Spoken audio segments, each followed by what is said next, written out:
awareness is choice. Yeah. Forgive them for they do not know what they do. Because I don't know the quote very well, and I'm not Christian, but it's yes, it's that sort of the idea. I think that so much of the time we are governed, which is an interesting word, but there are unconscious forces, you know, and they're part of us, and kind of our journey can be to go down into that unconscious if we want. But a lot of the time, we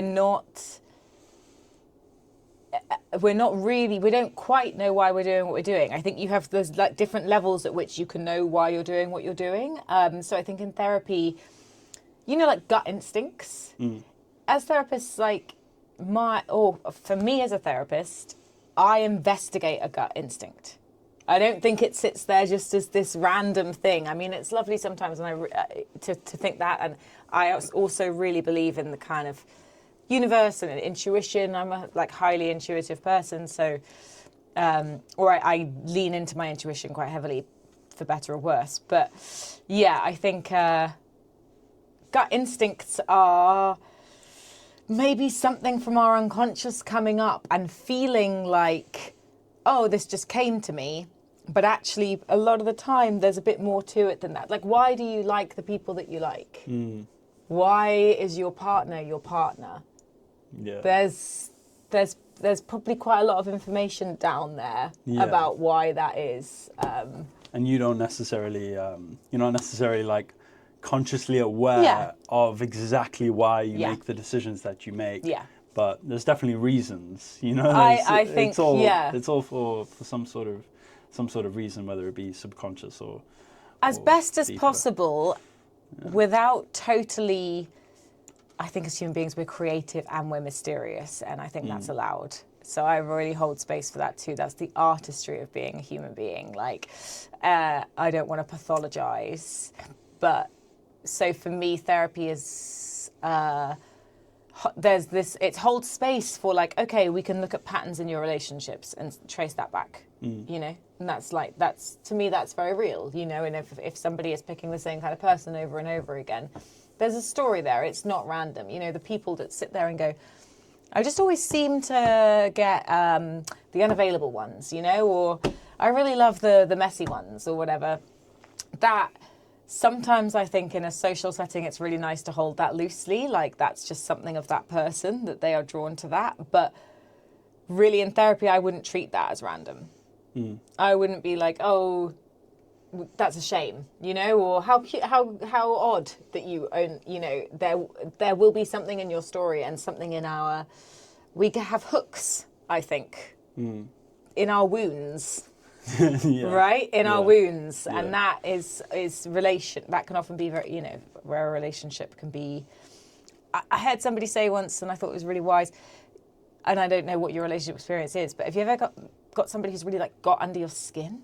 Like you've been sort of like quite obsessed or fascinated or infatuated with them. I wouldn't say this is always the case, but I think in a large number of those cases, they've hooked a wound. They've hooked something that a part of your past that you never left, that you will try to fix, consolidate, complete with them.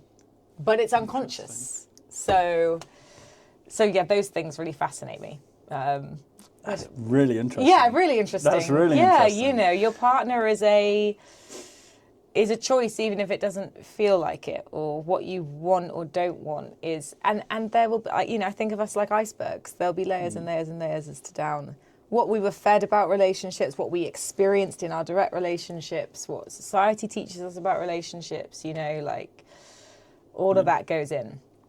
So, because I was talking to, like, you know, no idea, you might want to edit this out. She's polyamorous. And Remind me the definition of polyamory. So polyamory is, as I understand it, multiple lovers or partners, but with whom there is a high level of emotional communication and everyone knows what the story is. Interesting. So everyone knows. So you could, and I think it's set up almost differently every time, but it's like, you might have what's called an anchor partner or a lead partner. I don't know. It's kind of relationship anarchy, they call it. anything that's kind of a prescribed construct is suspect, right? So the polyamory community, I think, is really always trying to kind of break down barriers to what a relationship should be or should look like. But yeah, you might have one partner that is your more established, like you live with partner. But then you have other relationships, and they're not sort of like, they don't happen in the dark.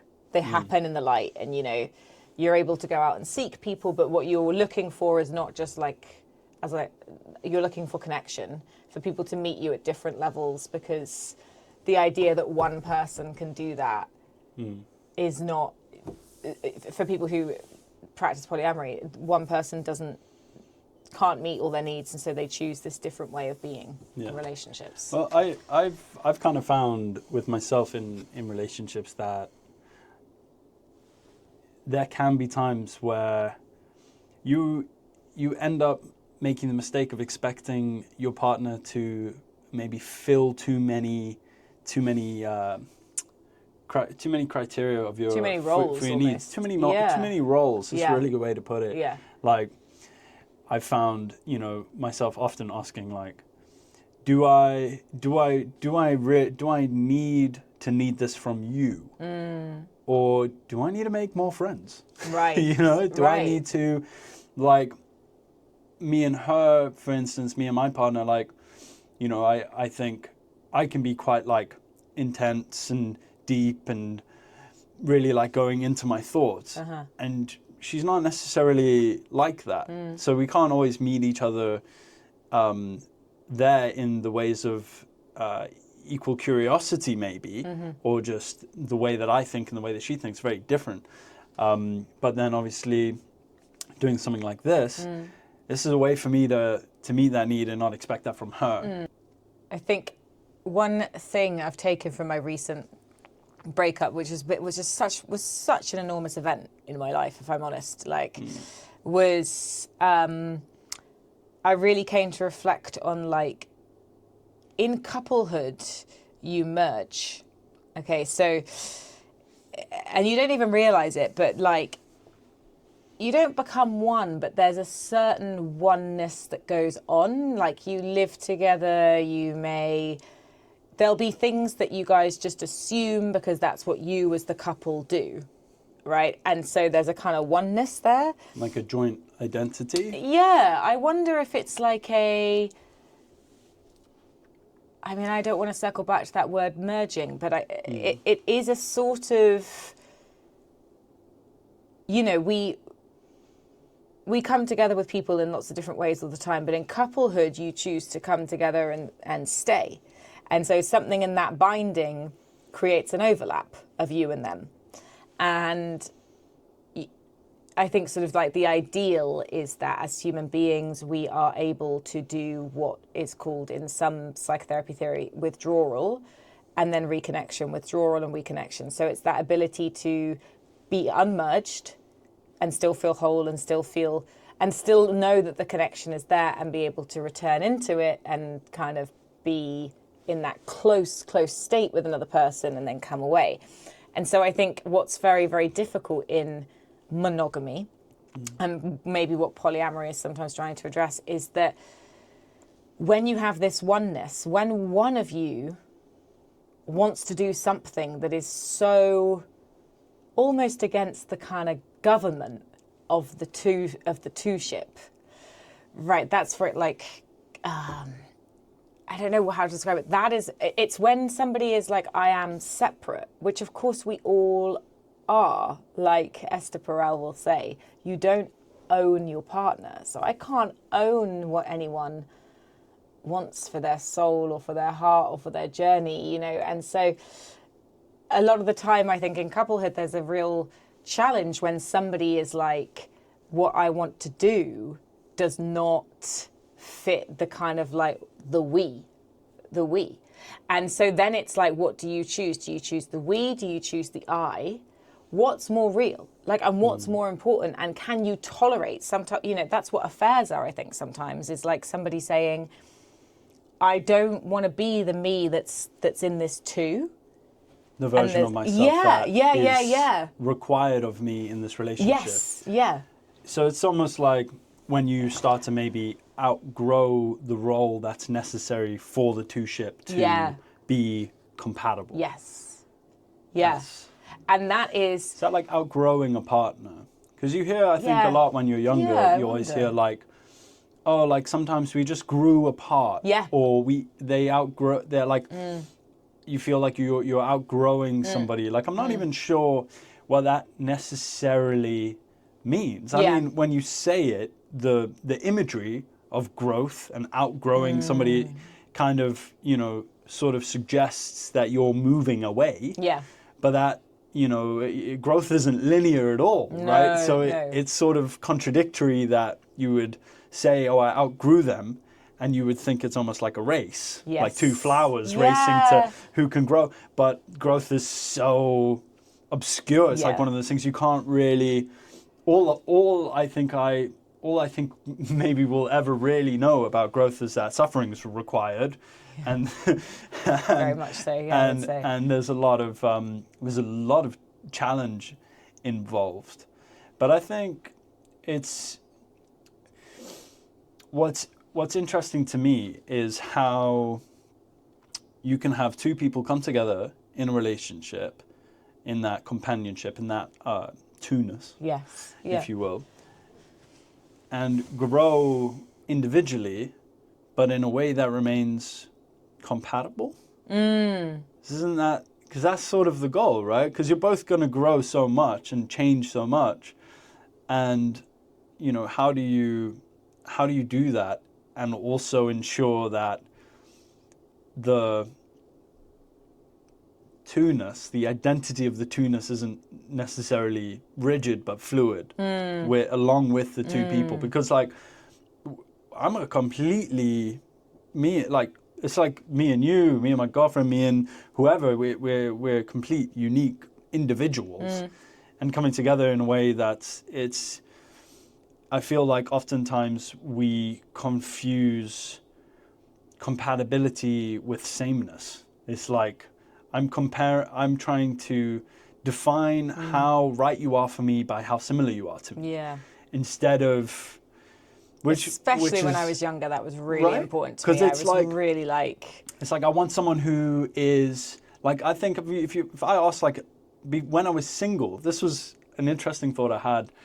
An interesting question anyway for me was recently I thought if you went to your single version of yourself, you know, whenever that was, whatever period of time that was, and you ask them, what does your ideal partner look like? And you look at the relationship you're in, and just noticing the differences, the discrepancies, and what you would have held as an ideal, and what you have, like what the fantasy was, you know, of like, here's what my dream partner looks like, which never really actually exists, and is oftentimes just a narcissistic sort of copy of yourself in a way, like, oh, this is who I want. I want someone who's me, but better in some ways and worse in ways that make me feel comfortable. Right, yeah. You know? So it's a kind of self-serving... Then you actually enter a relationship, which is maybe where this quote, I really like this quote, I've got it up on my wall. It says, love isn't natural. Rather, it requires discipline, concentration, patience, faith, and the overcoming of narcissism. Yeah. And I think narcissism has been like a big word of the day for a while now for me. It has, yeah. And especially in relationships. I think that socially, culturally, I see narcissism being used a lot. And I have, again, I think I said to you in the coffee shop about things that get my... So when people say, I would never go anywhere near him, he's a narcissist. And they say it like he's a murderer. You know, like, and it's like, oh, he's a narcissist, she's a narcissist, you know, like, and I guess, like, I think you can meet people who have very, very strong narcissistic processes, very strong, and narcissism is a defense as far as I can really understand. It's a complete defense against vulnerability, and and it's and narcissists do not experience themselves that way, which is kind of the frustration. But can't we all? One doesn't often experience themselves as the way at their most difficult. It's like you need mirrors. You need mirrors, which is what relationships are. So, but narcissism, I think, if it could be held as a bit more of a really natural, normal part of the human condition that we all have susceptibility for. Because I think what you just described there about what you want from your partner, so much of the time when people describe what they want from their partner, and I was so guilty of this, is they want an amplifier. Amplify my best, or and there's something that for me now, the relationship I had in the breakup was so big, and we really had to sort of cleave and become separate. And I think I realize now, when you ask me what is your person, I could say things like, ideally they would be like this or that, or they wouldn't be too into this because I'm not that into that. And what would I do with that? But more and more I understand what qualities have they got in their character? Where are they in their life? That's actually I think I believe a lot less in compatibility now. I believe a lot less in we both love tattoos. I mean, by all means, you're going to want points of connection. You're going to need them, you sit opposite somebody you've got nothing in common with, and it's probably not particularly inspiring or interesting. But I less need them to be I reflect me, or when you've met yourself, you can meet somebody else, I think. And you're a bit more secure in a way, secure in yourself.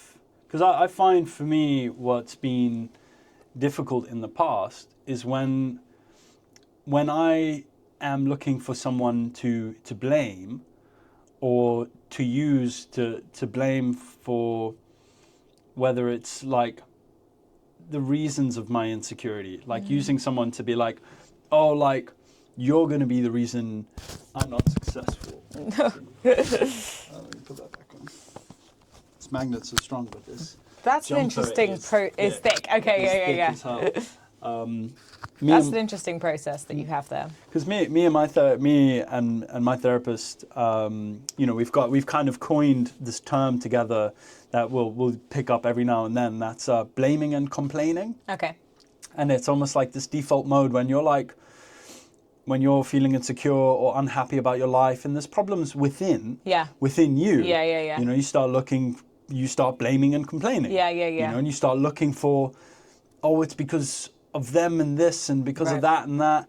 And I think sometimes it's quite common that we villainize attributes in other people that we see in ourselves and refuse to accept. If someone's lazy, but not that they're lazy, but they're just, everyone can be lazy sometimes, right? We're animals, we're human beings. Even fucking lions lie down under a tree, right? That doesn't make them lazy, but it's so easy to find those attributes in other people that you're afraid of seeing in yourself, and almost view them as it's almost as if your nervous system views them as threats, and instead of looking inwards, you point outwards and you go, that's the problem. That's the problem. I'm not the problem. That's the problem. Yeah. And you can do that. It's so, I find for me, I've seen myself do that. I've been consciously aware of me doing that in my relationship, with the person who I'm with. Yeah. And it all comes back to that. One, am I secure within myself? And two, what kind of narcissism here, and ego and insecurity am I trying to avoid? What sort of emotions and feelings and discomfort am I trying to avoid? And am I just looking for someone to blame? If I want to be successful, do I need a partner who's ambitious? If I want to, because these are the interesting things. So this is it's a stay in your own lane. Yeah. Stay in your own lane. And do your fucking thing. People say this couples therapist I'm a big fan of, she said, people come to me and they say, I just wish he was more ambitious. And she was like, I think you want ambition, you do it. Be ambitious. Yeah, you know, like you can't keep. And I mean, I think relationships that break up for those things are where that phrase that's maybe a bit clumsy for it is the outgrowing thing. But I think in that moment, it's like, maybe there's something there about it's never really the other person's fault.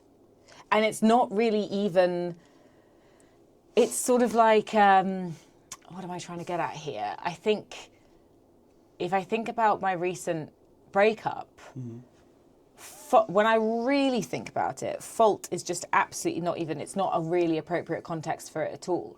There's no sort of if you could kind of thing that if only. I mean, and you do that in your grieving or your mourning or whatever. There's those like irrational sort of regrets that you start to like, oh, if only this happened or that happened, or if only like, you know, whatever it is. But when I think of he and I as more like the icebergs that we are, and all of those things that were bubbling underneath us, that were calling to us and that were pulling us in our own unique directions, I guess it pulled us apart, but what was being together in the first place? Did it require not being...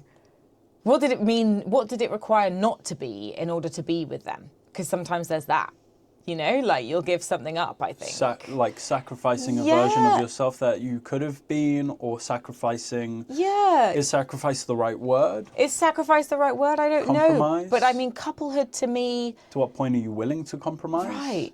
Because, I mean, I'm curious about it all now myself. I wouldn't call myself an expert. I've had a massive kind of experience recently that's really, I think. So there are two really key moments in mine and his. Let's talk about it. What have you learned? What have I learned? What happened? Yeah. So when I very first met this person, I had all of these feelings that things were there that could cause disruption. Okay, so I didn't like 100%, and I was any real world examples? Yes. So okay, for sure. So they seemed to be. They had a relationship with somebody much younger than them, and had no insight as to why or how that had come to be. And it was quite a significant age gap. So like, he's 30, she's 18, and like that. No awareness of the subconscious choices being made. Yeah. Just like, I remember they told me about it, and they were like, I was just hanging outside the school. And fucking. You know, it sounds really bad. Don't know how that happened. And it is kind of. I get that. It's uncomfortable. Yeah. I love hanging out at kids' But play parks. The way this person described that age gap to me was with no sense of like, I don't know why I picked for a serious relationship somebody so young for a start. I don't know what it is in me that could connect. They had none of this. They just were sort of like, probably the age gap was one of the reasons we didn't work. And I found that to be a very surface level take on what was going on. And so inside I was like, whatever is in the iceberg that drew them to do this will come out again and again and again unless it is made aware. Right? You know, because then you have choice. But there was no choice. They also seemed, I felt like potentially, and I wouldn't have been able to put words to this then, like their sexuality was something that was fluid and they hadn't understood. And that did come out. Fluid as in... I think just that bi, or whatever not, it is, but not just fluid hetero, as in, but they lived their life as hetero. Okay. And with this, it was kind of bubbling. Tension. It was bubbling. Yeah, it was bubbling, and I kind of was like, would that need exploring at some point? Yeah. And also, they just seem to have not done the 20s thing of like, which not everyone needs to do, but a lot of people want to do, which is go like and fuck and like, you know, have fun. Yeah. Who cares about life? Do you think? Or just explore life in that way. Yeah. And they seemed to me somebody who hadn't done it, and that was a detriment. Like, because I never really did that, but it's not, I don't think it was a big part of my soul calling. Everybody. Yeah. And I found, like, for me, for instance, I always found, like, I was never one to to be able to let go in that way of like not caring about my life or my health or what am I doing, meaning, like whatever it is. Like I've always valued quality over anything else and depth of connection. Yeah. So I found like, honestly, there was a period of my life when I was maybe, because I went straight out of high school, like into some shipping courses, like some boat courses or whatever, and I went straight overseas when I was 18. So like from there, like it was work, you know, it was business. There wasn't that like stay at home or be at uni for 4 years or whatever, and like your mum's paying this bill and that bill, and you've got time to just fuck around. Yeah. So I always remember sort of feeling like this kind of like this weird sort of guilt of like, have I missed something? Right.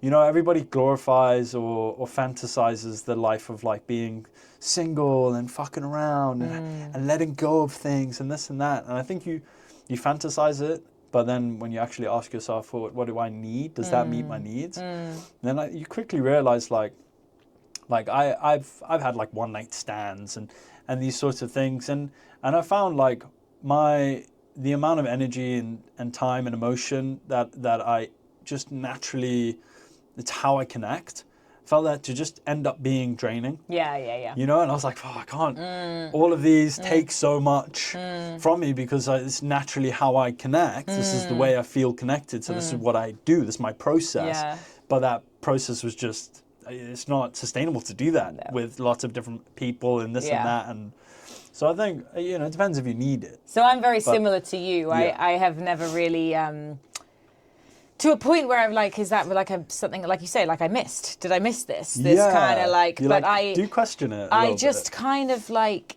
you know, and like you, I had a few one night stands, but like ultimately I was like, who did I just sleep with in a way that like, if I don't know, that wasn't fun.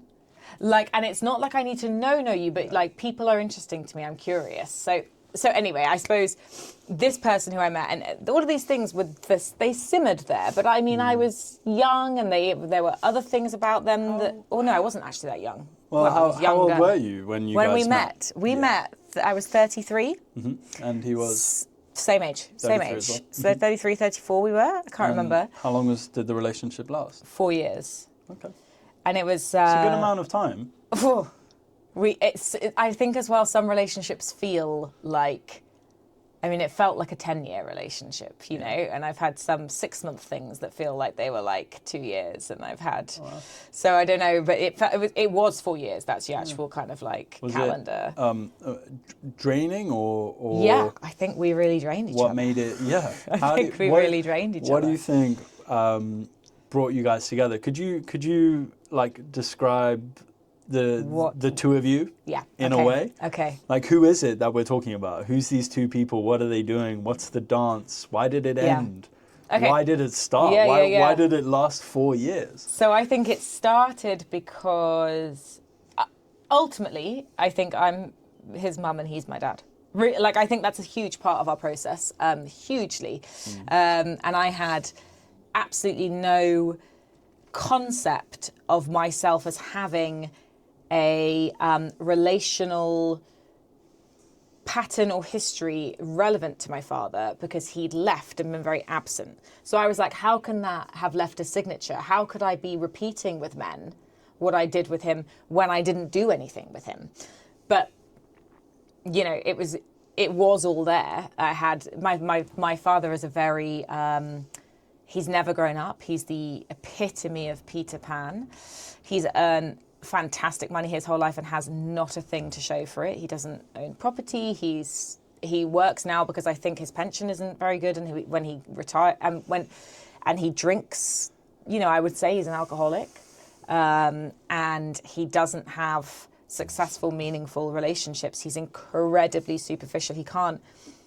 I went 6 years not speaking to him, and when I saw him after that 6 years, he just said, "Hi, darling, how are you?" You know, he can't name a single. He couldn't name it. He couldn't name it, and he just went through those 6 years texting me on my birthday and at Christmas, and being like, "Hi, how are you?" It was not like I would like to. It was nothing like that. So my former partner wasn't like that. I think he was very emotionally available, but he was, God, what is emotional availability when you get down to it? Okay, the two people that we were, though, you'll have to cut some of this because it's waffle. That's fine. I was also, okay, yeah, so he is a big stoner, and completely sort of reflective on that as an addiction, or it was like when I used the word addiction, he was like, "You're so intense, and it was like I was like, I get it, but like you smoke every day, and if I said to you, you can't smoke today, you would be really stressed. So like, there's something that happens there, There's a need. It's a need, and like yeah. and like you get ratty when you haven't. And Dependence. you financially are like sometimes not okay because of how much you spend on it, you know, like this is not. And then there were loads of times where I was like, this is addiction. Like he couldn't get hold of his dealer, and he just like was like having an absolute, like it consumed the whole evening because he didn't have any weed and he didn't know when he was going to get any weed. And he went to a friend's house and forgot his weed once and had like a borderline like kind of just tantrum meltdown. Like the friend even had some weed, but it wasn't enough weed as far as my ex was concerned. So it was like this is an addiction, right? Mm-hmm. This is not just a chill thing that you do. But also I am so not like that. So I didn't have any grays about what that would be, or like, okay, you're a stoner, maybe it's not the end of the world. I think I was just like very dogmatic, like you really need to fix this, you would be better off without weed. And I think what really came to be a kind of, he became sort of like really, I guess, rebellious, because he's like, I don't want to quit. I'm quitting because you tell me it's bad, you tell me it's this thing. And it became like a parent-child dynamic that was very unsexy, to be perfectly honest. Really nuked the sexual energy between us. Yeah. I think that is something in relationships that it's probably wise to keep an eye out for, and that's relationships turning into parent-child dynamics. So, I mean, we all reparent each other in our relationships, I would say, by the way. Yeah. Hard to avoid. Interesting. Hard to avoid. Yeah. A lot of reparenting goes on. Reparenting. Yeah. Yeah. Do you ever, because sometimes, you know, if you're in a relationship, you're like, I'm not going to tell this person that, like, to brush their teeth, or like, like, hey, maybe you should, like, whatever it is, like, you know, because then you're like, that's not, like, is that my role? Is that why I'm here? I don't want to tell you what to do. I don't want to tell you, like, oh, maybe you should watch your diet. Like, you know, whatever it is. But, like, if you don't, then who does? Right. And there's also the mind of, like, we're all independent people. Make your choices. Like, because the thing is, you could tell your partner, hey, you know, it kind of looks like this is detrimental to your health. What's going on here? Yeah. But they won't listen. I would now, you know, it was born out of sort of like passion and trying to help and trying to, you know, I really was about like what you are often, like about growth and development. And I was like, what parts of you would you be able to access if you didn't have this? But that was all my view, my vision for him. So I really feel like now I would, in a relationship, like, this is the way I live my life. I would soften and just be like, you know, I'm not going to try and change something so fundamental. And, you know, what really probably should have been like it didn't suit me to be dating a stoner. I didn't enjoy that. I didn't enjoy seeing him high every single day. Like, it bugged me. But for other people, that wouldn't have been an issue. And so, find a stoner girlfriend. 100%. Or I think there's plenty of people who wouldn't really care.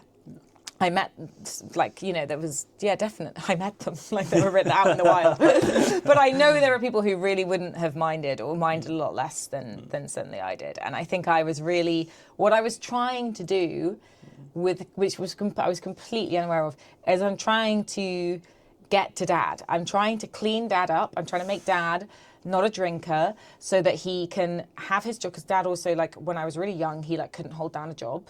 So like we struggled for money because he just like, I don't know, fucked it up a lot. Like, and so I'm trying to like get it so that I can have like a dependable male figure in my life. That's what I was trying to create. And of course, this venture, which was like, makes so much sense. And there's such a wounded little girl in there. And he was trying to impress or please his really strict mum. I think he had a really strict mum who at times was really unpredictable and could be incredibly emotionally available to him. And then at other times could completely withdraw, which was really like me. Really like what I would be like with him. And so we were really, really reliving, really recreating in real time, like that place we'd never left. These places, these wounds, these relationship wounds. And it felt addictive and it was toxic. What do you think, when you describe face value, you'd probably want to say like, these are all very detrimental. Like these are it's quite like a detrimental, toxic situation. We had a really toxic dynamic. I'd say so magnetic, so addictive. So, what do you think it is within us that? Is it safety? Is it familiarity? Is it because sometimes if you had an abusive dad or someone who is like verbally abusive or emotionally abusive, and you end up in a relationship later down the line, and you realize, wow, they're a little bit emotionally abusive. It's interesting that. But would you say it's maybe correct to assume that you're seeking that out to sort of try again to earn the love of that parental figure, or earn the love? Because I feel like a lot of the time, when I look at like my relationship with my dad or my relationship with my stepdad at the time, or even my mom, like whatever it is, you kind of feel like when you were younger, when it comes down to it, what you're trying to do when you're young is find a way to earn their love. Right? Well, in a way, if they have or their acceptance, withheld it, because if you've got an idea, I must earn. Already something has been put in place, I would say. That's something really interesting recently that I've discovered is, I think I felt that love, safety, security, all of these, like stability, all these types of things, they were things to be earned. Like it was a commodity. Like you had to do X perfectly in order to get some of that. Yeah, okay. There wasn't like... It's like love is hard. Yeah, it wasn't necessary. You had to do... Your value and your worth was dependent on what you did. So very conditional. Yeah, I suppose in a way. Because I've realized, like, obviously I've carried on that relationship with myself and I've gone, because in a way you kind of... then reenact that and go, hey, I'm going to hold the love I have for myself. I'm going to hold that hostage until you've achieved X, Y, Z. Yeah. Then you can have some. But you never actually get it. It's just a carrot on a stick. No, You're just always like, next, the next thing, the next thing, waiting for some authority figure that no longer exists in your life to come and give you permission to finally... say that you're good enough to finally and the scariest thing is they don't exist anymore. Like our parents and whoever they are, they're quite possibly not really in our lives in an active sense. Like we don't depend on them. If you're living in an apartment on your own and you're 20s or 30s or 50s or 60s, like your parent isn't an active participant in your life in the way of like you depending on them for security or safety or but you carry them. It's in the blueprint, or it's in the it's in the attachment happens so early in our lives, and all the research on attachment is that is how we relationally are thrust into the world. And so the patterns, and that's where awareness brings choice, right? So like now, a very, very good friend of mine, she has an absolute type. And it's kind of like, and it's almost like, you know, her therapist said to her the other day, she was like, you could go into a bar full of women and you, like, we know who you're going to pick. Right, and it's always women. She goes for women who've really high achieving in their field. Like, you know, they'll be like a brain surgeon, and like they'll have, I don't know what it is. Like, the job itself will be impressive, and they'll be like impressive at the job. Like, and they'll be quite emotionally withholding in a way. And Anna will definitely be the more kind of like softer. Like, how can I? She's trying to reach them all the time, and so I think. A phrase that made me uncomfortable, but is very true a lot of the time, is like, are you trying to get to mum or to dad through, like you just said, Through they're your not partner. through your partner. Like, are you trying to make up for what you feel you didn't have trying to have a when you were reparative younger? experience. Yeah. To finally make up for it. Yeah. To finally be like, here's my second chance at fixing X, Y, or Z that didn't go well with my parents or this or that. Because what scares me the most is living life this way, and it's so unconsciously driven to the point that you get to your 60s and you realize I've spent my whole life trying to do this because this happened. Yeah. And I wasn't necessarily living my life with pure autonomy or agency. You know, it's quite a hot word lately. But I think agency and autonomy I think they're in some ways interchangeable, and in just that, you know, how do we? For me, I think what drives my curiosity, what drives my growth, what's driven me for so long to just be so curious and desperate in learning as much as possible about myself is the very idea that I could live my life unconsciously driven by certain things, because that sounds like in some ways I'm like, you're wasting your life. You know, if you don't have the hands on the wheel and you're just in the car that's fucking moving, it's like you're not living it. You're not driving it. You're not acting with agency or autonomy. If you spend your whole life, like how many people go their whole life going from relationship to relationship to relationship to relationship. Yeah, right. And all they're trying to do, like, it just never works out for me, or I'm so unlucky. I'm just unlucky in love, you know? Like, how do we get to a point where we can maybe not eradicate, like you were saying, eradication isn't always the goal, and it's not always possible. There are some scars that are just that you're going to need to accept and learn how to live with and work with yourself. Yeah, the car's going to have dents and scratches, you know. You know, and you got to learn how to navigate the world with those dents and with those scratches. But I think what I want for myself and what I want for other people is to get to a point where you feel like you're driving. So I think so much of the time where you feel like you're driving, it's not binary to me. It's not that you are not driving or driving. I think it's like your car and how you're driving. I mean, hopefully through life you adapt and you kind of learn.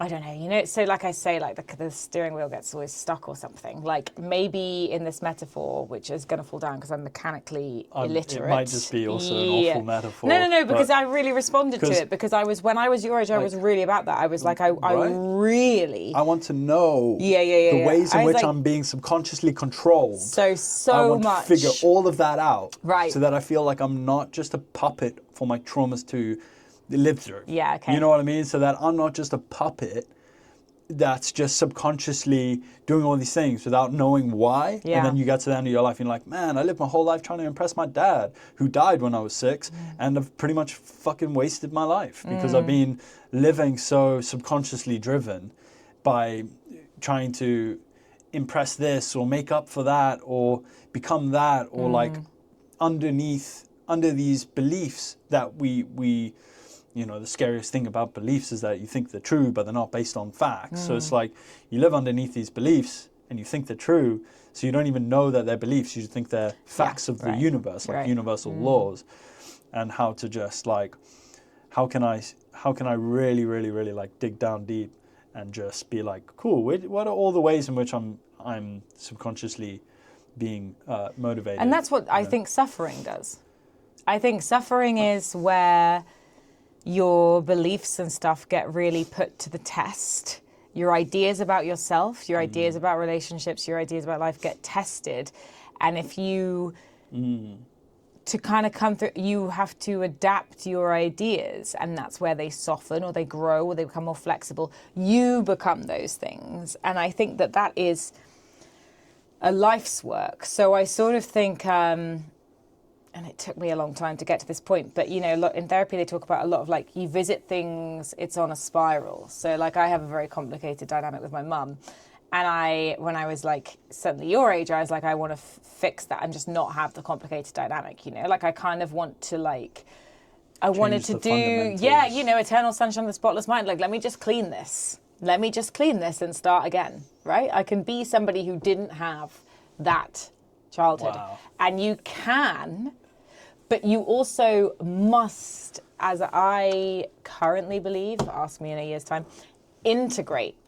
It's not, for me, from what I've understood now, is it is not possible to cleave. You know, I think in those films where they're like, those films where they take away painful memories, and then there's all these like horrible side effects because that's not natural. You kind of have to fold it in, like. But I think what happens for me more now is like I'll notice a hook. So like I wouldn't put it past me to be attracted to somebody like my ex again. A hook, as in something that you notice catches a part of you in a particular way. Yeah. A wound. A wound. Is it normally a wound? Would a you wound, find? a pattern. I mean, something where you're like, oh, I'm drawn to this. This brings up that, I'm drawn to this. And, you know, when you say I'm drawn to it. You completely ignored me there. That was great. Yeah, right, you know, right. Yeah. Like, for me, it's like, I mean, addicts, and if they seem like they need somebody to make them, you know, because my dad was really emotionally unaware, like he didn't know himself. So I'm like, if I help you know yourself, and I will like pour a lot of work into you so you get this therapist for free on tap. And like the amount of guys that have said to me over the years, like my pattern is, they say like, wow, you emotionally woke me up. But then I pick guys that are so sort of regressed that they get to like a certain level, which is at their capacity. So they're driving the latest model of their car. And I'm really wanting them to be much, much further along or whatever. So I'm kind of like, so that's my hook, really. If you seem like a bit, you know, like, I don't know, you're an addict, you're emotionally curious about yourself, but you don't know where to start, I'm like, boom, I'm coming in and I'll help. And that is my toxic, my pattern. And I sort of now, I think I would if it came up again. I don't know that it wouldn't necessarily even be to me about resisting it. I might be able to just really gently be like, oh, here I go again. Do you like that? That is almost the start of healing, a sort of non-judgmental. This is what I do. This is it's almost like paradoxical. Yes, like what you were said. saying, the paradoxical theory of change. Yeah.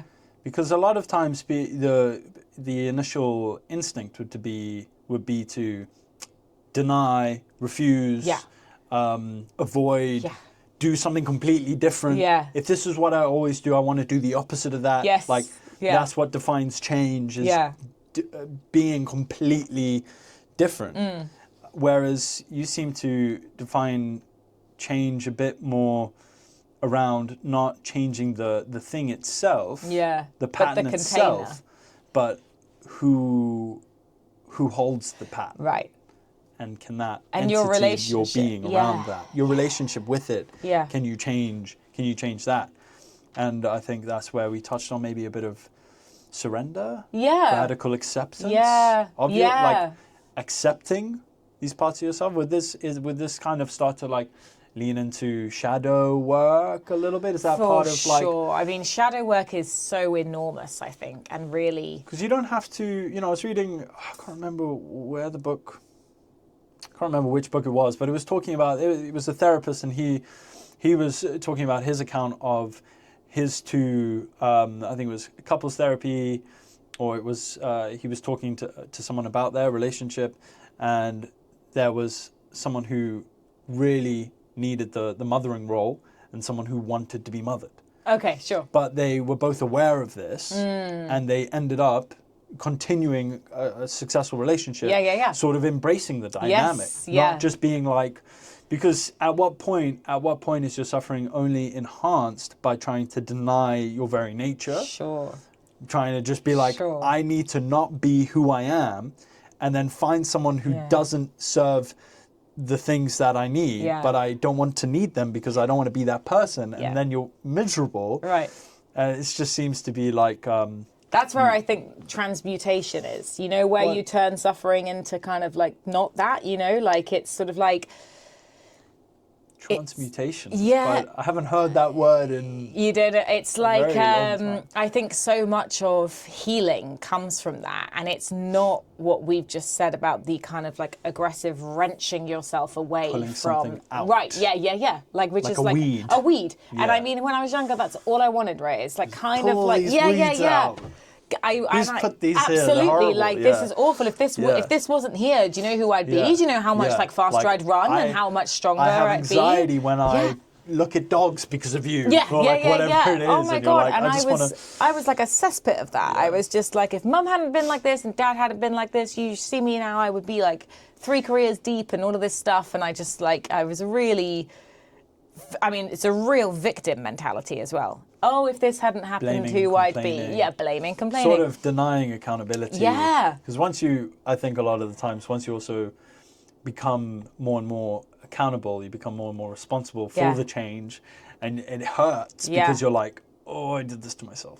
Yeah. You're like, fuck, no matter how many times I throw this fucking boomerang of blame, it just keeps coming back because there's no one else to really, no matter what it is, like your partner or your dad or your mom or you're this or you're that, like you are here and you are a individual human being, and in the end of the day you are responsible for yourself and how you feel and how you view the world, and you can change, like you can change your you can change your beliefs, and you can change.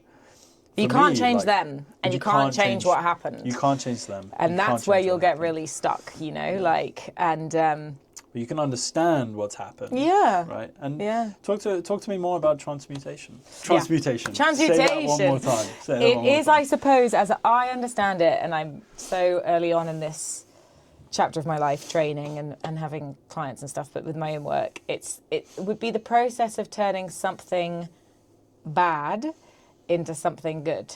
So what I enjoy about that is the process is never going to be the same thing twice. So with that couple that you spoke about, they identified their dynamic because of their awareness. It wasn't a toxic thing that, like, you know, that like they neither of them had much of a grip on or an awareness of, and it didn't kind of like toss them about. So kind of like it transmuted. It became, because it didn't become healthy to do it. I think it was healthy to be aware of it and to work with it, you know? Like, I don't know if this is registering or making how much sense, no, it's making sense. I feel like in relationships, we're very tempted to feel like what's necessary is the change, is the ripping out of something from someone else. Yeah, and there's ourselves. Always this... Like, can we get back to this place where we both see it the same way, or something like? We don't necessarily need to tear things out of them or ourselves. Yeah. But to understand what those things are. And ourselves. And surrender to them. Let go. Look at them. Let go. Accept them. And then, I think then, like you were saying earlier on, like, how often we don't actually see the other person. But we just can be so involved with seeing a mirror of ourselves or seeing only what we need or want. And it can become very narcissistic. And, you know, I often catch myself with lots of things being there's always this other side where it's like, you know, when people are always like, oh, you want to surround yourself with people who make you feel this, or you want to do that. And then there's always the other side of this is like, do you know that you need to be that for somebody else Right. too? Yeah. Like, there's that other way. Like, what about them? What about their life? What about what they want? Totally. Well, you're just an image of what they want, you know, and you're trying to like, you fucking just made it all about you. Yeah. You've made it all about you. Yeah. And I think maybe it's a mark of immaturity. In some ways, I think it can be that childish, ego-driven narcissism to be like, give me what I want, give it to me now. Yeah. And be who I want you to be and be that person now. And if there's a problem, it means you have to change. And that by change, I mean, you need to let go and remove those parts of yourself which I do not like. Yeah. You know, it's all very like tantrum-like in a way, very childlike, very. Have I ever told you about tyrannical. Good boob, bad boob? I've not told you about good boob, bad boob. No. Let's talk about My understanding of this is skinny. So bear with, okay. But it's Melanie Klein. She was a psychoanalyst, and she came up with this idea that, and sort of old school psychoanalysts as well were quite into pathology and sort of their language. So there's humanistic psychotherapists now who are much softer and really believe that, like, you know, even narcissism would be a defense, and, you know, there's like they wouldn't like to jump use to villainize it. Or? Yeah, they wouldn't. I mean, humanists came along. It was Carl Rogers, and he was the first person. He stopped using the word patient and used the word client. So he addressed that power dynamic of, like, you know, that the person coming is something to be treated, and there's an illness, and so the humanistic tradition was born of that, and it's imbued in a lot more of psychotherapy these days. Before that, psychoanalysts were quite like, you know, the patient is exhibiting this level of distress or whatever, and it's because they want to have sex with their father or something along those lines. But there was also really interesting and what has sustained theory by these psychoanalysts. And Melanie Klein was a psychoanalyst, and she came up with the theory that babies develop a sort of schizoid position. The schizoid position is one where you can't really tolerate grey areas. So good boob, bad boob is you're being fed by mum, and it's like really nice, warm, lovely milk, and you're close with you and mum are one, which babies do believe. By the way, it's very necessary for babies and mum to be kind of confluent. You know, it's what happens in that newborn state, because the baby is totally helpless. So it needs to be at one with mum. It's like, you know, like, and mum is just understands that it needs food and gives it food, and it's just this like blissful state of total kind of like merging. But say mum is like, okay, you've had enough now, takes you off. Like, bad with the bad boob, but it's withholding, it doesn't give me what I want, it doesn't, you know, she's evil or something. And babies, I don't know that babies think that, but you see it in toddlers when they go like, I hate you, you know, like, because mum says that they can't have or they don't want to do that, right? So mum goes from being this like amazing person that they love so much, mummy, and to like, I have always see you, you're awful, that kind of thing. And hopefully as we get older, you know, you become able to kind of tolerate the grey, and you're able to see that somebody has their own needs and you have your own needs, and adulthood, whatever. However, of course, there are all kinds of developmental no one teaches you any fuck of that. ups, that can go on along the way. Yeah. And we can still have, well, it doesn't really look like it, but if you really look under the surface, it's the same tantrum of, I hate you. You know, you didn't meet me where I needed you to meet me. Yeah. And you're bad. And I think a moment I had with my ex is I guess put this, I'm okay with this being on camera. We stayed living together after we broke up, which was a real... If you ask me, it was we couldn't properly separate or tolerate the ending of the relationship. It's like we just hung on. Unconsciously, the iceberg was doing it. Fucking, if you asked us, we had, I think, what I would look back at now and think like, oh, you delusional woman. But I was. And we stayed living together, and he started sleeping with other people, and that caused problems. And then we started sleeping together, which caused even more problems. And then we stopped sleeping together, and which was healthy ultimately. And he carries on with one other person, as I understood it. But one of the people he'd been sleeping with, he'd had quite an epic fallout with, and she had messaged me. Oh, the soap opera is a whole other podcast. It was a soap opera. She'd messaged me, and I had independently developed an interest in her, not really romantically, but she was really, like, she's furiously creative. Like, she paints all the time. She's like, her Instagram is this kind of like, almost gallery of sort of somebody who's like thinking really out. Like, her stories are just like really cool. Like, she thinks she's got funky text. She's like filmed something in like a filter, and I know this, but like, she's just a very creative eye. And I have a somewhat underdeveloped creative persona. Like, I write sometimes, but I could write more.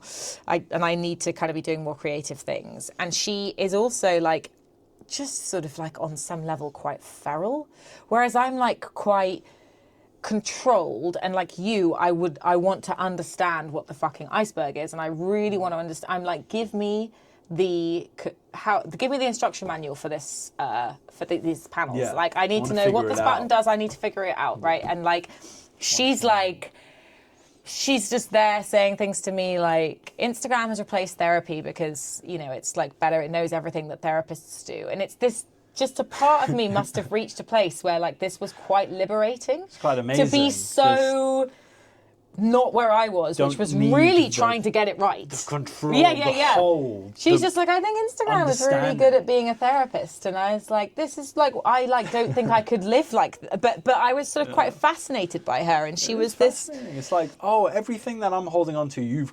completely let go. You don't give a fuck about. You don't give a fuck. You could not care less. And you're here in the world at the same time as me, and still doing your own thing in your own way and being cool. It kind of shows you that you don't need to do those things. Yeah. Like, if you want to, fucking great. Yeah. But there's some things that you're doing out of like a sense of like, if I don't do this, I won't survive. Yeah. Like, out of pure survival instinct. This is how I regulate my nervous system. This is how I live. This is how I need to see the world in order to feel safe, in order to make an understanding of everything for me.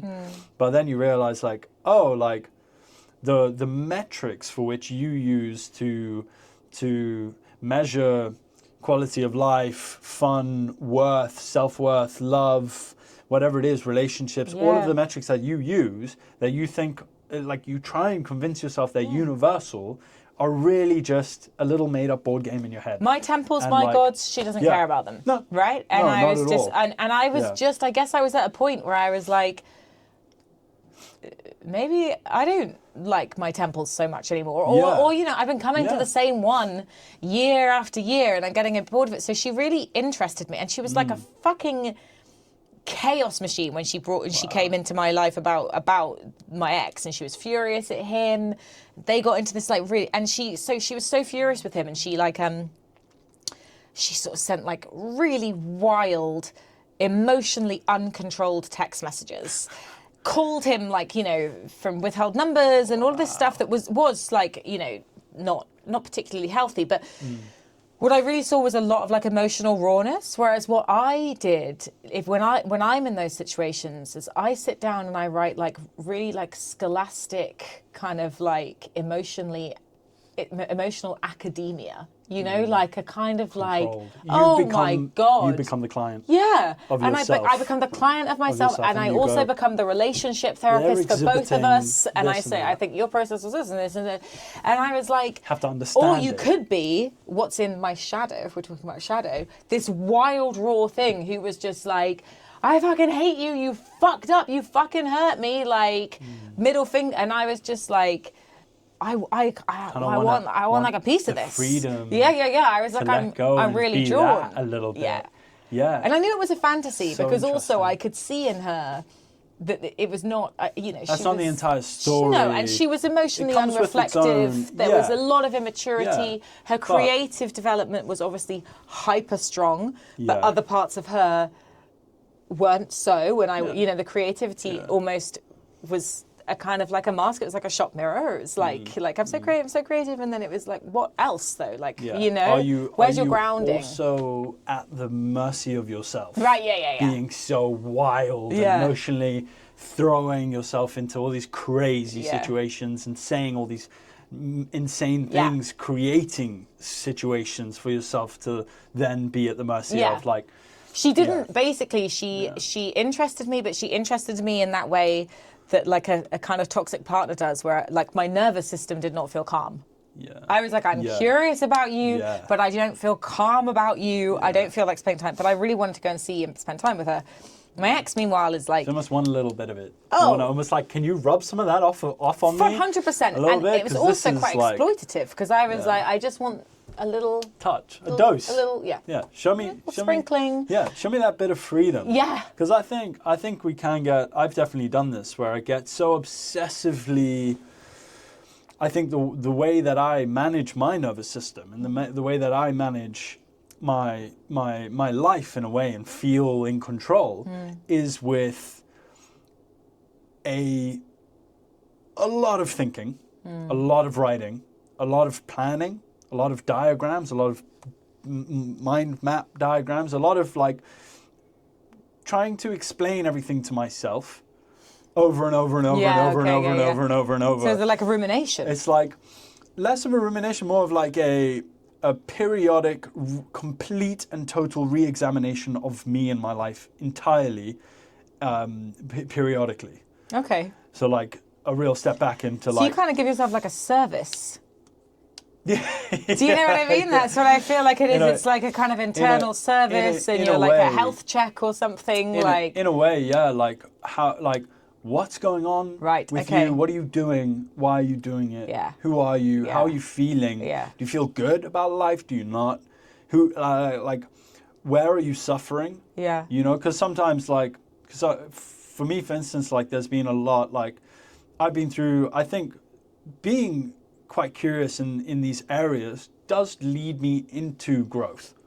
Like, sure. A lot of the time, or at least it, you know, it illuminates the doors and the runway. You know what I mean?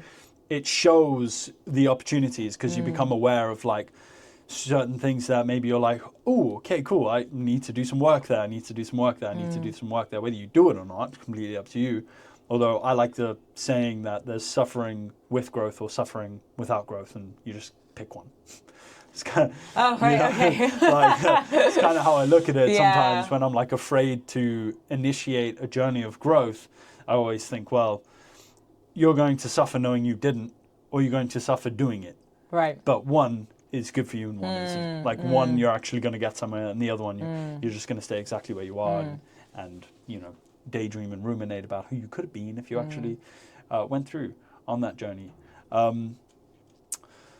So we were, well, what I was thinking is it was about this girl who represented something in my shadow, something I wouldn't give myself permission to be. And not only has she given herself permission to do it, it was boundless, restrictionless. You know, she was like... She didn't need feral. Anybody's fucking permission to, I'm there, like, I just want to, just checking in with my therapist for whether things are, you know, if is this thought okay? Am I allowed to do am I really, this? Yeah. How much permission? Because she couldn't have given... Permission's a big word. Permission's a big word. And what we give ourselves permission to be or to do. Yeah. You know, is somebody lazy to us, or have they given themselves permission to rest where we don't?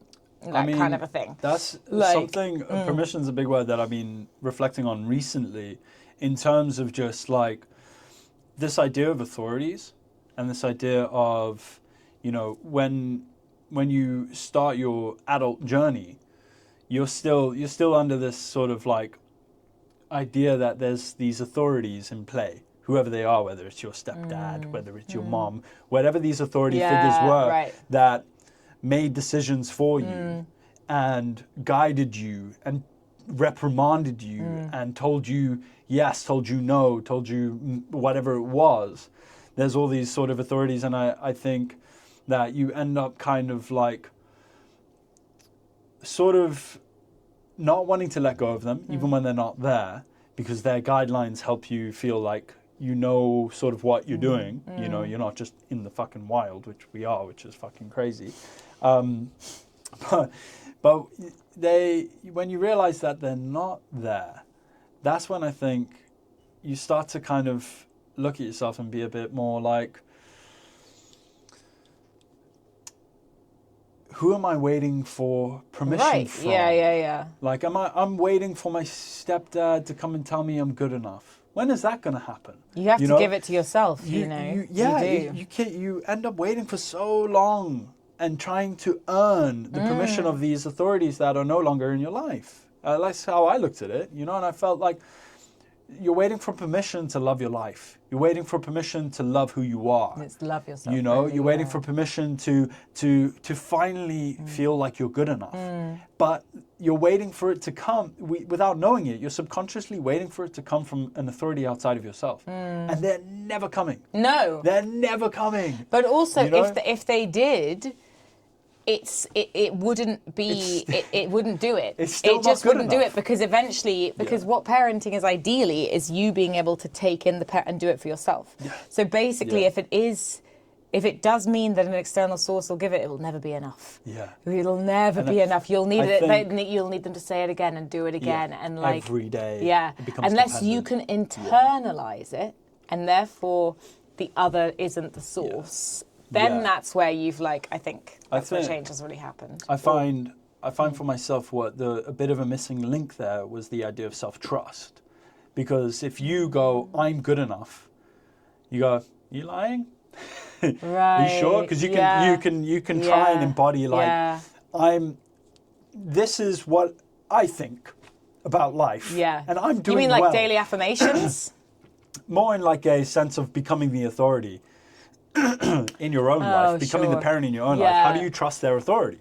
Because there's no one to authority the authority I know, anymore. yeah. You know what I mean? There's no one. If I go, like, let's say I No one write down approves this, right? what's a man? What's a real man?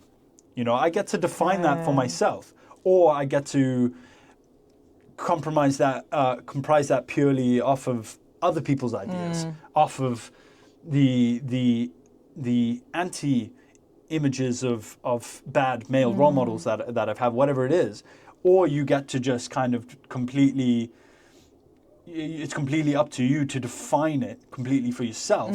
And the scary thing is no one's going to come and validate it. Right. Like that's Well, kind of yeah, like I suppose. that path of like when you start walking your own path and your own, you're starting to just trust yourself and just getting to that point where your word's good enough and that's it. Where if you want to be ambitious, you be ambitious and that's enough. You know, when you want to feel good about yourself, you choose to feel good about yourself and that's enough.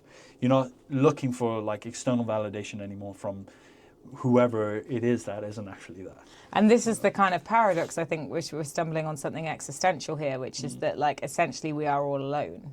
Yeah. You're born alone and you die alone. Yeah. Nobody can be born with you and nobody can die with you. You have those experiences alone. Nobody's in here. And nobody really, really is. But we need relationships. So there's like a kind of, you know, you can, I don't know, there's a loneliness there that is, I don't need it from someone else. Yeah. But we do not survive if we're not social. Like Yeah. we're wired to no be. one can truly give it to you. Yeah. But I think. But it's you can't. I don't know. I think doing it on your own all the time isn't possible either. Yeah. Yeah. I really don't think. Yeah. And that's the conflict, and that's where you can. So you have to kind of mitigate that all the time, and that's in couplehood too. Do I need you to make me feel desirable? Yeah.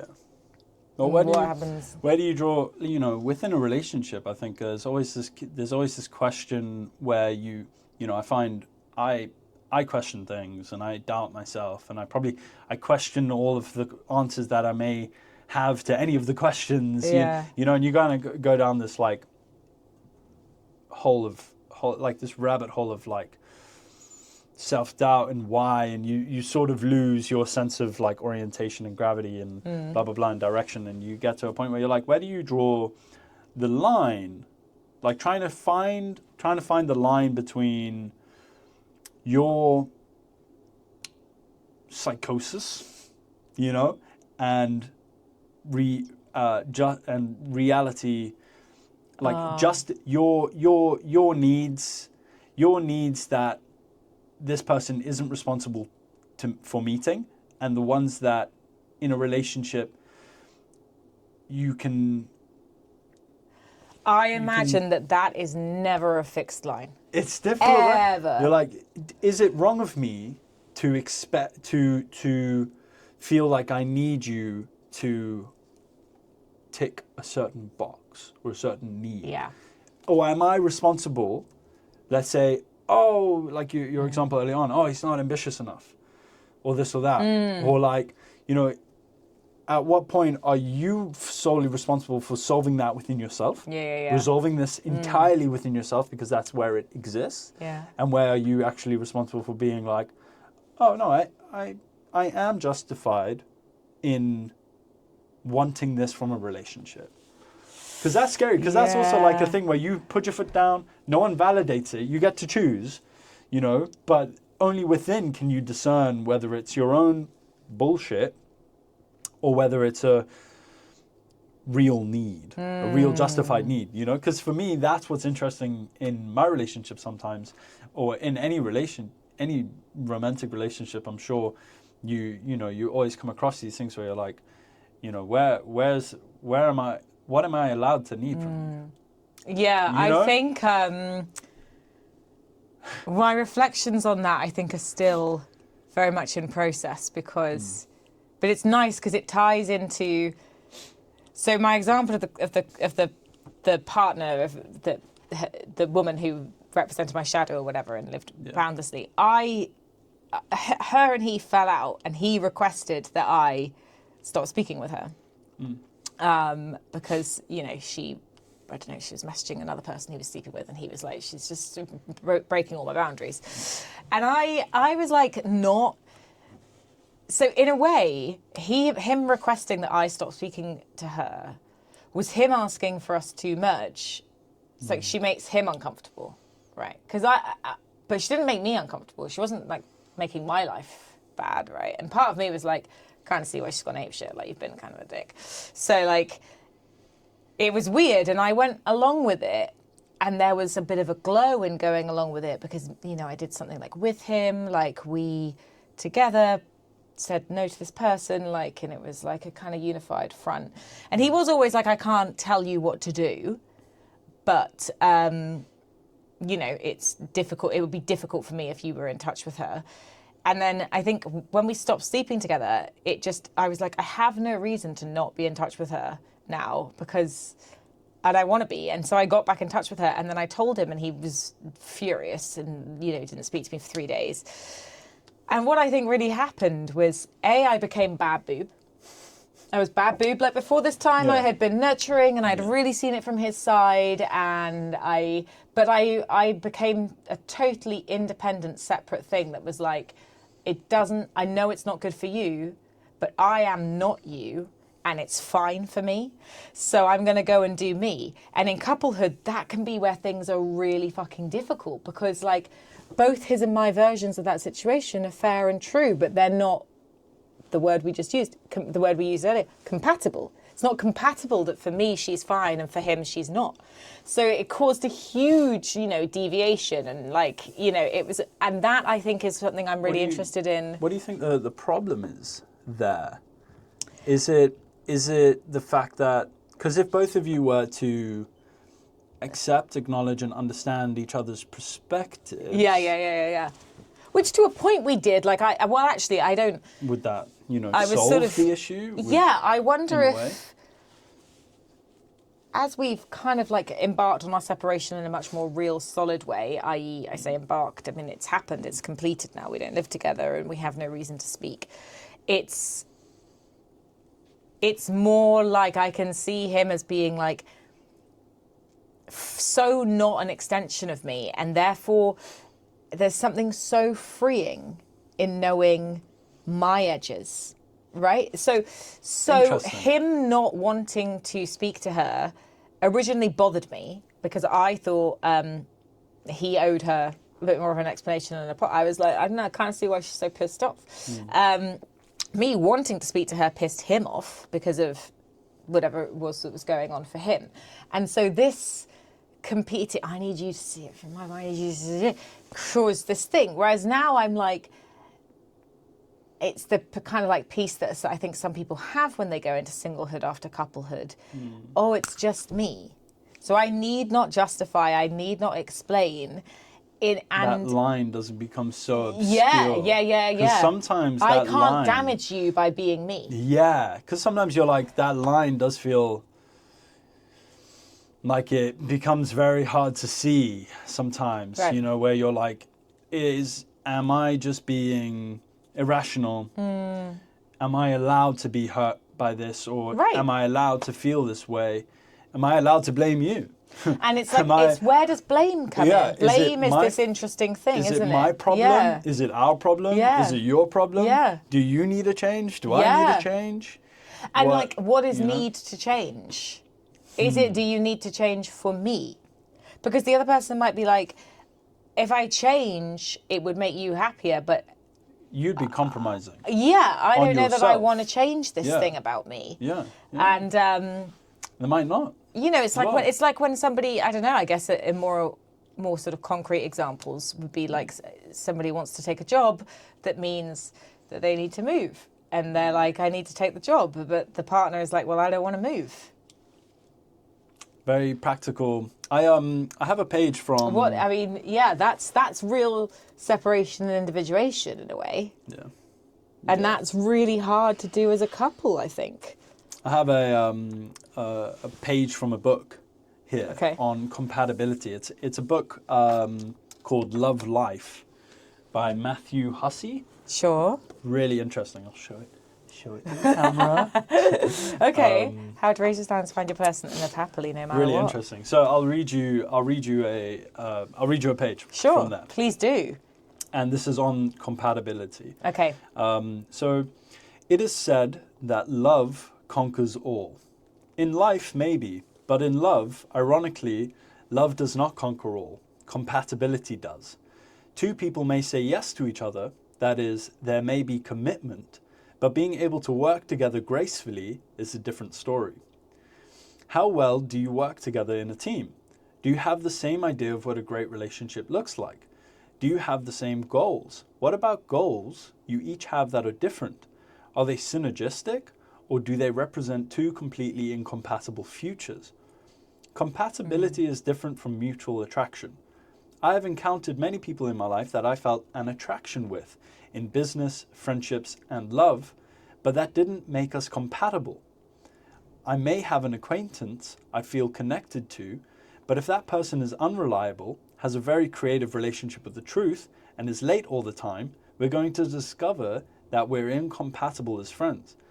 This isn't just true for negative qualities, it's true for mere differences in behavior and the way we want to live our lives. In a relationship where there is one extreme introvert and one extreme extrovert, neither is inherently good or bad, but the difference may be enough to cause severe practical problems in the relationship, even if the two of them started with a strong connection. Relationships aren't sustained on connection alone. The true test is how naturally compatible your beliefs and behaviors are, and how competently you're able to negotiate with each other when differences arise. One of the simplest questions at this stage is, are they good at handling me? Isn't that one of the most romantic things anyone can do? We spend so much dating time trying to decide who's right and who's wrong for us, and there's certainly a level of wrong that's just a non-starter, but in a relationship we are all going to be right and wrong a lot. Who's great at managing our inevitable freakouts? Whose inevitable freakouts are we great at managing? Does the person you're with enjoy the process? Are they patient or amused, helping you manage something that they have a completely different view of? Can you turn around and do the same? Can even your differences be a source of pleasure? On the days that they're not, will you still be spooning at the end of the day? Compatibility has nothing to do with agreeing on everything. It has a lot to do with enjoying the drama and dynamics of the day-to-day decisions you make together. Only through this fourth and final level of importance, compatibility, does a love story get to become a life story. So I've read this multiple times. I've read the book? This chapter. Okay. This chapter. I'm almost halfway through the book. It's one of many other books I've got on the go, but I read through it when I feel like, I just want to top up on a little a little bit of knowledge on love and relationships and dynamics, Yeah. I highly recommend it. A lot of the first half of it is all about the dynamics of being single. And the Oh, wow, dynamics really? of finding a relationship. Yeah, okay. And all the woes and all the ups and the hills and the downs and Okay. it's really, really interesting. Yeah. But this opened my eyes to just, I'm coming up to 4 years in my relationship, Sure. right? So it's Not always a short relationship, that's a long relationship. and it starts to become you 'Cause get how to a old are you point. now? 25. So you're 21 when you met Holly? Roughly. Yeah. Yeah. And I'm turning 26 this month. Okay. Oh, so But, yeah. You do get to a point where you're like, this is starting to, the fantasy, you're 4 years in. There's no more, there's not a lot of mystery or fantasy or you start to really realize that you're two people who've decided to do this together. Right. And it's about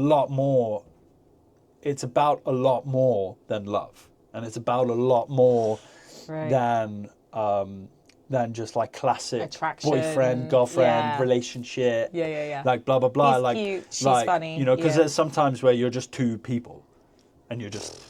And most at of the the end time, of the day, right? Yeah. You're not always in this you're not always in this like, because when we didn't live together, we'd only spend like 1 or 2 days a week together. Oh, yeah. And then it'd be like, miss you and I can't wait to see great. you. And then you see each other and it's like, but then you live together every day and you're like, oh, cool. This is like, you start to really get a picture of like what relationships actually are and how they're not natural. They're swimming, I like the idea of like things like love and things like happiness. They're swimming upstream consciously away from just from like our natural human wiring and attributes. You know what I mean? Like in survival, when in a much more animalistic sense, like our wiring isn't necessarily, doesn't account for meaning, purpose, love, all of these sorts of things. It's not really built off of that. So it's a very upstream swim when it comes to like maintaining a relationship with one person over a very long period of time. And you realize I think I would agree, yeah. You realize like love isn't enough. No. No. Because in the beginning you're like, love's everything. Oh, totally. You're like, we'll never have problems again. Or you'd love to think that love is the solution. 3 things that I've learnt about relationships. I'll say romantic, although, I think we haven't talked about the kind of romance of platonic relationships and all of that comes from that too. But I like the phrase "stay in your lane," which I think speaks to you don't own your partner. Can you tolerate that idea that like they are separate, they are an individual, they are, their own heart, mind, soul, trajectory, and they have their own iceberg. Yeah. And you don't have total, you don't have control. Yeah. So I think it's about the sort of the power of separation within togetherness. That kind of like respecting them for their role.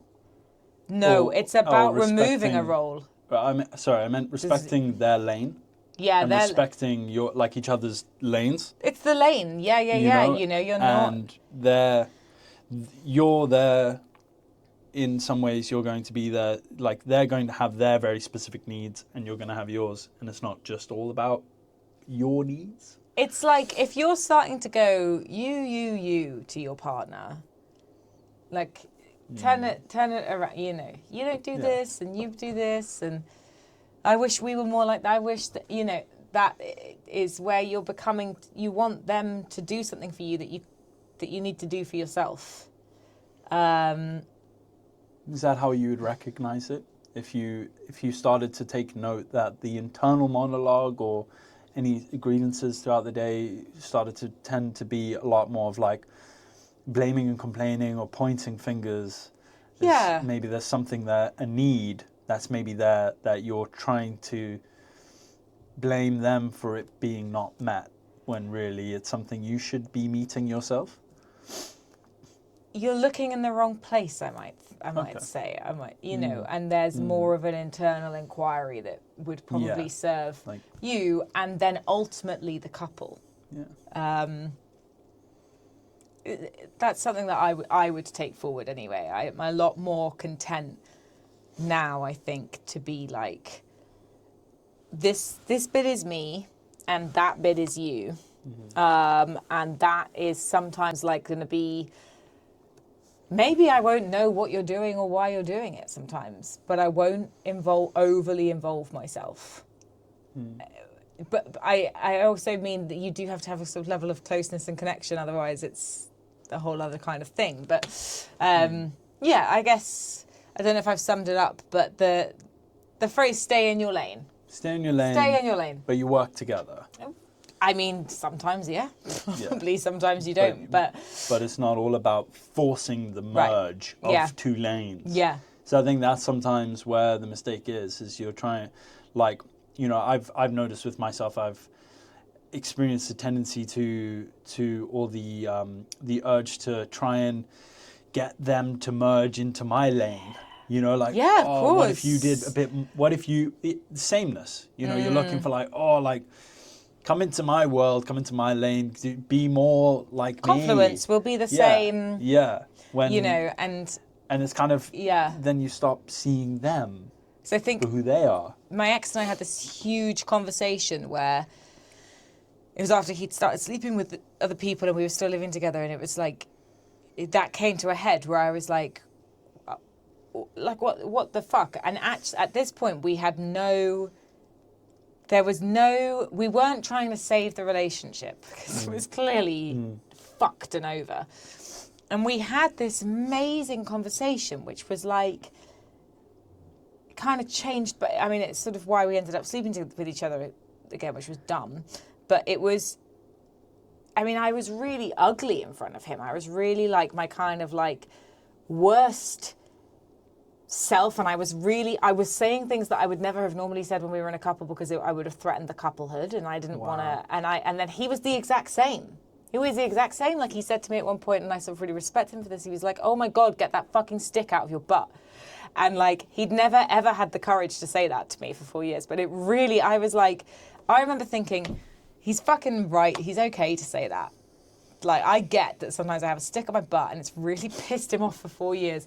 And we did this. And he said to me at the end of that conversation, he was like, it felt like we flowed in the same river.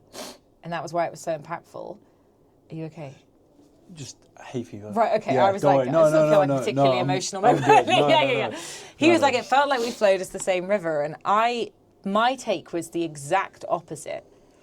I felt what was so powerful about it was that I was both witness and had a witness to the total meanness. I was both... So my therapist did this thing, we're going to run out of time, but I would love to show you. She said, like, she showed me it. And it's simplistic because all these little diagrams are, but when you first meet somebody, it's like this, right? And you kind of like, you look at each other and it's all the like amazing stuff and they're so shiny and they like the same song as me and oh my God, we both laughed at that same thing at that same time.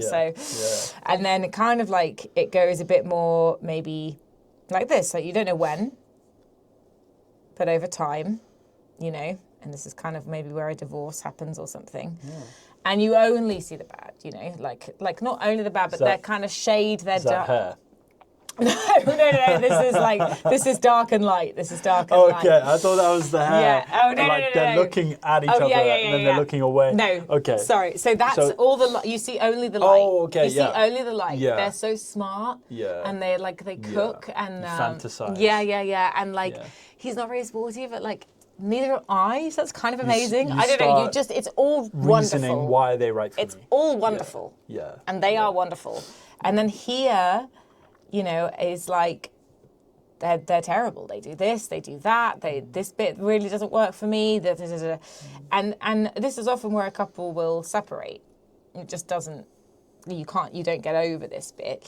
And that can take years to get to, you know. But like ultimately, a healthy one is a kind of grey area bit, right? They are not shiny and perfect. They have some like quite big flaws that are theirs. They're not mine, but they're there. And it kind of gets in the way. Sometimes they're really wonderful. Yeah, you know, you kind of go like, it's like the compatibility thing of that book you just read me. Like, does the size of their flaws match like mine too? You know, like, are we both?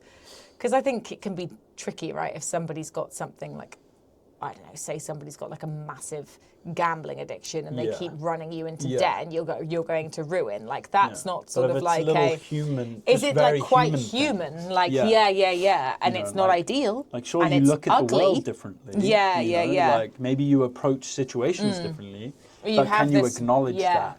You have this like weakness or this kind of like, you know, you're insecure about this thing, and therefore when this thing happens you have a weakness, and I don't enjoy that about you, like, but you know, you're human and I have my insecurities too. And for me, what happened in mine and his conversation was we did the grey area thing, where it was like, sometimes I think you're fucking awful and sometimes I think you're fucking wonderful, and at this very moment, in this moment across the dining room table, I can tolerate you being fucking wonderful and fucking awful. I feel like emotional maturity seems to be something that carries you through these first two stages, because at first, like you said, like, awareness is choice. Like, if you're aware that at first everything is glitz and glamour and wonderful and only pure, and then you start to become more aware, okay, but at some point they'll disappoint me, we're both or human beings. They'll piss me off, or I'll piss them off, and then that will piss me off, or something. It doesn't have to be like that. You know, stop trying to make it something, but allow it. You're two completely different individuals. Yeah. And what you're doing it's not natural. You know, it requires patience and discipline and faith and the overcoming of narcissism. Like, it does require all of those things to really be like, okay, I'm open to growing and holding all of you, right? Like, holding all of your, like, and working with each other and understanding. Because I would hate to think that I would get to a point in my relationship where I'm like, I only see all the bad stuff in you. Yeah. And now I'm going to leave you. Yeah. Like, you know. And this is quite an extreme example. I often think it's like, you know, you wouldn't see all the bad, but it's quite hard to... I think this might be about, it's probably, this bit speaks to more like those messy divorces, you know, like if it wasn't for him, I would have like... It blows up. I don't know, I would have gone on that pastry course or something, Probably you know. It's a lot of like, because they couldn't tolerate the move from this to that sort of thing. Tolerating that move from when things are all fairy tale to like, oh, it's just two human beings doing their thing. Fucking clueless. We're both normal and we both don't know what we're doing. Yeah, exactly. So exactly, that's interesting. So would you say that's something you've learned in your relationship then, to just stay in your lane? Stay in your lane. Understand that you are an individual. They're an individual. Don't try and force a merge of the two. Yeah, and I think work out what you value and want. I think for me, I think for a lot of us, why have a relationship? And I think the idea of having a witness is really important. I want a witness. Because that's what I grieve when I miss the relationship is... Witness your life? Yeah. I feel like no one...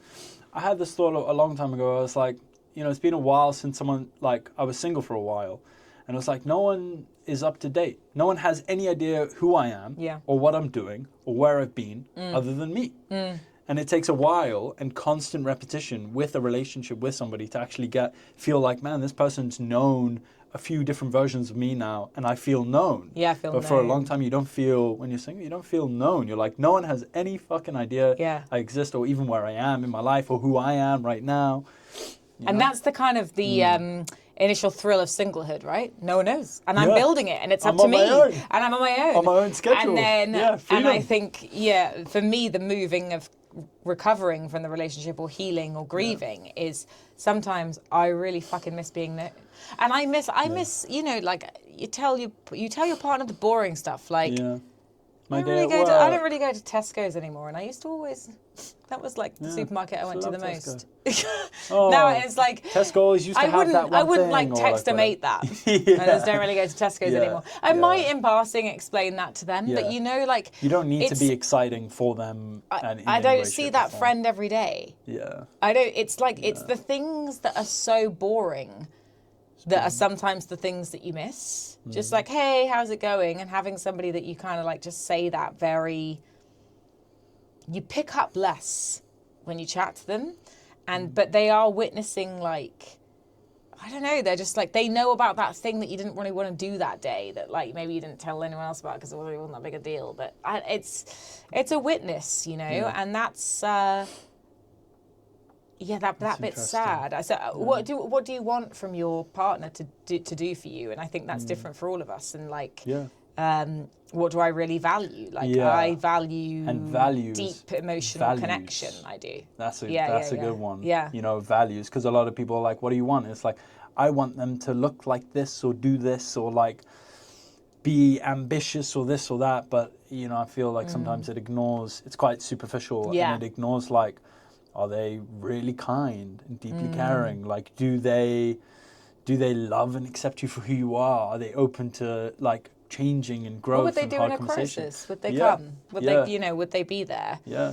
So those hard challenges will really show you who you actually with. Yeah, what your relationship is. Yeah, I think they may look a certain way or be a certain way, or like, oh, they surf or whatever, or they're very ambitious.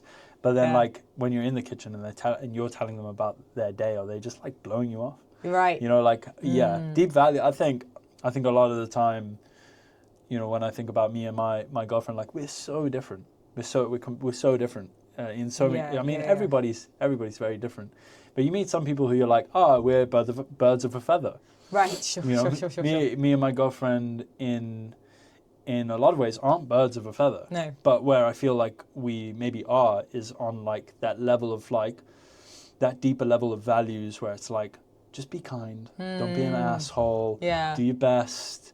She's so thoughtful, you know. And I'm just like, that's when in the end of the day, like that's what really matters. Yeah. Like I don't care if you're ambitious.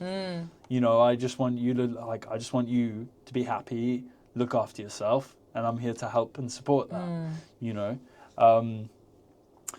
that's really interesting. Anything else you Well, think I'm thinking. I'm just conscious of time because. Should we? You want to just do like one? Let's do one of them because it's two, and I do need to go because I want to do some chill before work. So, yes, which one would you like to do? You want to cover? I don't think we can because they're so big. Just what about awareness is choice? Okay, awareness is choice because that really. Awareness is choice. Awareness is choice because.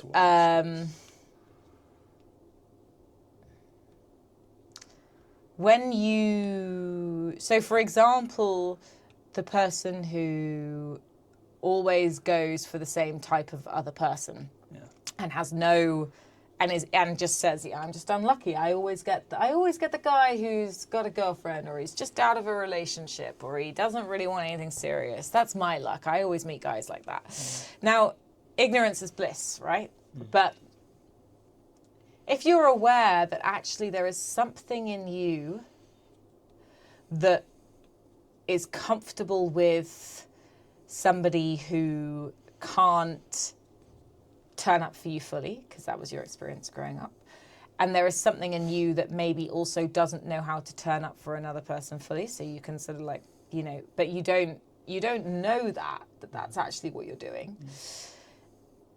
You will be somewhat doomed or fated, depending if you're a half full, half empty person, to repeat and repeat, to I would imagine your detriment and your misery. If what you really want is a serious committed relationship, or for somebody who is available for you. So I think when you become aware that something is has got more to it than just randomness, that there is a narrative, a story that you are your story is telling you. And I think it's really powerful when you start to tell your story. But if your story is telling you because you haven't you're not taking the Done the pen work. or something, you Yeah. know. Looked at it, done the work. It's very difficult for change to happen. It's very difficult because those patterns just because they're kind of like energy. They're kind of like, you know, there's an Einstein quote, which I love, which is, if you match the frequency of the life that you want, you cannot help but attract it. This isn't like woo-woo. This is physics, right? So it's really hard to change your frequency when you're not aware of the frequency that you're at or what's gone into that. So I just think awareness is like, I for now am like, oh, I see. I didn't really want to talk about my dad in therapy. And I didn't really want to bring him up ever to anyone. And I was like, I'm not fucked up by my dad because I didn't have a relationship with him. But I dated him for 4 years. I lived with him for 4 years. So now I suspect I didn't put my dad and John together. I did a little bit, but I really didn't. And there was so much there. And I really think now, if I met somebody who had the same, if it's the same kind of, you can feel it inside yourself. Oh, the same parts of me are sort of coming alight again. Yeah, same hooks, same patterns, same beliefs. That feeling of like fear but safety for some reason. Yeah, that part of me that is. Inner child. I'm not like calm around them. I'm excited, but it's not. A lot of people say when they meet somebody that they feel calm when you meet like the person you're going to be with. But I like never really feel calm around these people. I feel excited. It's not the same thing. I think I would be like, would you look at that? I think it's showing itself again. And even if I were to do it, even if I were to pursue the relationship, the quality would be different because I would be like, I'm aware. And at one point, sooner than I would have done before, I might choose not to. And it might not be in fanfare. It might be like, I don't know, it might just be like, this has got tired now. I'm tired of this one now. It's like, but Choose a different story. Yeah. You know, and this one's tired itself out. Yeah. It's written itself now, and I hold the pen. So I think, and it might not even come from like a place of like I'm going to do better for me. It might come from like I'm going to do different for me, but it's still better anyway. So but I think really when you know or understand something, you've got you're much more empowered to do that. Yeah. It won't be so random. Yeah. And life will meet you like there, I think. Choice. Yeah, you can choose to go differently. Yeah. Interesting. Cool. Well, okay. Thank you. No, you're welcome. Thank you so much. This is